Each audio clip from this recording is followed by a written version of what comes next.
പ്രിയ മക്കളെ, ഞാനൊരു പുതിയ വിഭവമായിട്ടാണ് കടന്നു വന്നിരിക്കുന്നത്. ക്യാരറ്റ് കൊണ്ടൊരു പുട്ടുണ്ടാക്കുന്ന രീതിയാണ് ഞാനിവിടെ ചെയ്യുന്നത്. ക്യാരറ്റ് നന്നായി അരിഞ്ഞ ശേഷം പാത്രം എടുക്കുക, വെള്ളമൊഴിക്കുക, അതിലേക്ക് ഉപ്പ് ചേർക്കുക, കൈകൊണ്ട് നന്നായി ഇളക്കി കൊടുക്കുക.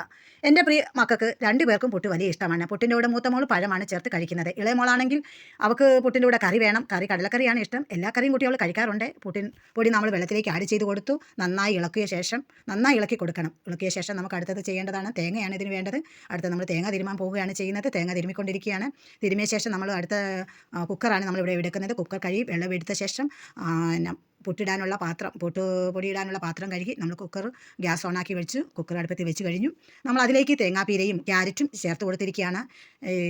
ഇന്ന് സർവ്വസാധാരണ എല്ലാ വീടുകളും ഉണ്ടാക്കുന്ന പുട്ടാണ്. പലതരം പുട്ട് ഉണ്ടാക്കാറുണ്ട്. എൻ്റെ ചെറുപ്പത്തിലും എൻ്റെ മക്കളുടെ ചെറുപ്പത്തിലും ഞാൻ ഈ പുട്ട് ഉണ്ടാക്കുന്നത് ഇങ്ങനെയൊക്കെയായിരുന്നു. പലതരം വെജിറ്റബിൾ കൊണ്ടും ഉണ്ടാക്കാറുണ്ട്. നമ്മളിപ്പം ക്യാരറ്റും തേങ്ങായും എല്ലാം ആഡ് ചെയ്ത് കൊടുത്തു കഴിഞ്ഞു. നമ്മൾ വേകാൻ വേണ്ടി കുക്കറിൻ്റെ മണ്ടയ്ക്ക് വെച്ച് കൊടുക്കാൻ പോവുകയാണ്. വെച്ച് കൊടുത്ത ശേഷം അല്പനേരം വേകാൻ സമയം എടുക്കും.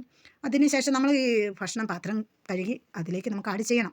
ഇത് കാണുന്ന എല്ലാവരും, വീഡിയോ കാണുന്നവരെല്ലാവരും ഇതുണ്ടാക്കുകയും കഴിക്കുകയും ഇതിൻ്റെ അഭിപ്രായം കമൻറ്റ്സ് ബോക്സിൽ എൻ്റെ സബ്സ്ക്രൈബ് ചെയ്യുക, ലൈക്ക് ചെയ്യുക, ഷെയർ ചെയ്യുക.